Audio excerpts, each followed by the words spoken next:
Anyways, one of the things that they say is that these projects have an ecological value in the sense that within our ecospheres, there are sort of specific niches where animals are needed, if you will, to maintain a certain synergy, a certain balance within the ecosphere of a given sector of our planet. But then when some species unfortunately go extinct, and as we say, it happens all the time, then this can create some problems within said ecosphere. And so they say, no, we can actually intervene and start placing back these animals in order to repair the environment. I think this is part of what they were pushing. Thing is, though, I don't really think that neither the mammoth nor the deer wolves belong anymore. I mean, their world is gone.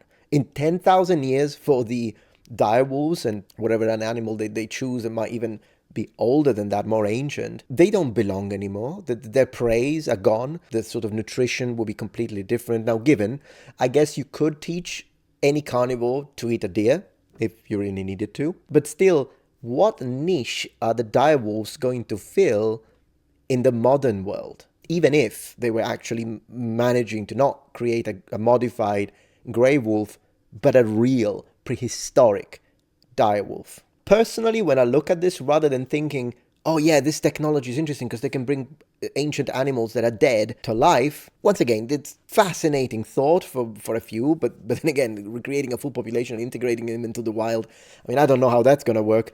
I would be more interested in perhaps using this technology to avoid endangered species that we think are very important for our environment, to help them not go extinct, to preserve them. And one of the things that I was reading is when a specific population cluster of any given species is about to go extinct, so their numbers are extremely low, they enter a loop that is called inbreeding depression, where they start breeding with each other because they lack other ways to find mate.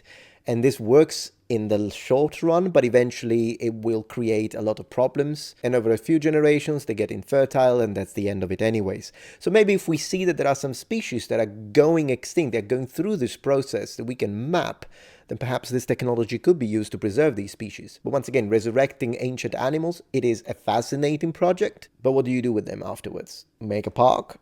I'm sorry, but whenever the topic of reintroducing megafauna, prehistoric megafauna into our ecosphere here is brought back, that's what I think of. I think of the entertainment park. Maybe there are better ways to use them. I haven't got a clue. But here we are. I mean, you could make a lot of burgers from a mammoth. So there is that. Mammoth steak?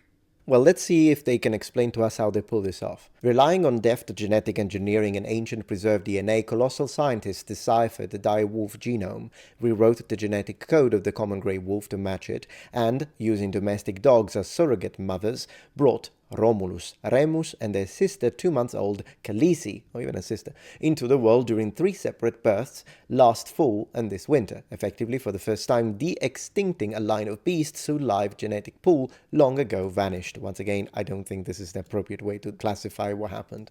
Time met the males at a fenced field in a US wildlife facility on March 24 on the condition that their location remain a secret to protect the animals from prying eyes. The dire wolf isn't the only animal, the colossal, oh there we go, which was founded in 2021. Man, that's crazy. It's so recent. 4 years ago, and they're already that funded, and currently employs 130 scientists wants to bring back. Also on their de-extinction wish list is the woolly mammoth, the dodo, the thylacine, no idea what that is, or Tasmanian tiger. I do like Tasmanian tigers. So what is it? Cynocephalus. Oh, the pouched dog. This, well, for some reasons, I don't know why this. Bring back a velociraptor. For crying out loud. Already in March, the company surprised the science community with the news that it had copied mammoth DNA to create a woolly mouse, a chimeric critter with a long golden coat and the accelerated fat metabolism of the mammoth. You see, even though this is all fascinating, but I can't help it. When I read that, it makes me feel like, ooh, I don't know, man. It feels dystopic. Do you know where I'm going with this? They're working with the genes. They're turning things on, mixing things up, engineering this, engineering that, change the coat, give it the fat of the mammoth, but give it the... I mean, these things, when they happen in nature, they take an extremely long time. But if you speed them up artificially, do we really know what we're doing? I don't know. As a member of the public, I'm not a scientist. It does raise a question, not only when it comes to the moral aspect of all of this, since, I mean, they're doing it with animals. Will they try this with humans? What are they going to do with the knowledge that they're gaining with all of these tests and test subjects?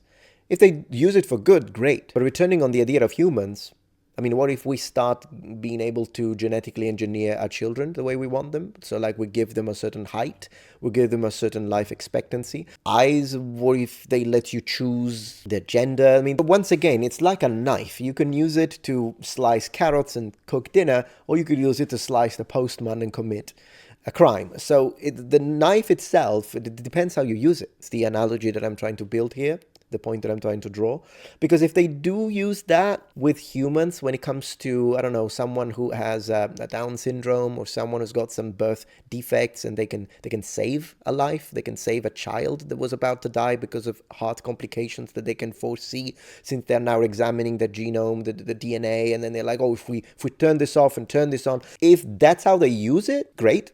Malformation, maybe a child was going to be born without a leg and they can change that, then that would be great. But I don't know, where do we draw the line? If they start letting you choose, like they give you a paper and you tick boxes for what you want, it sounds dystopic. That's all I'm going to say.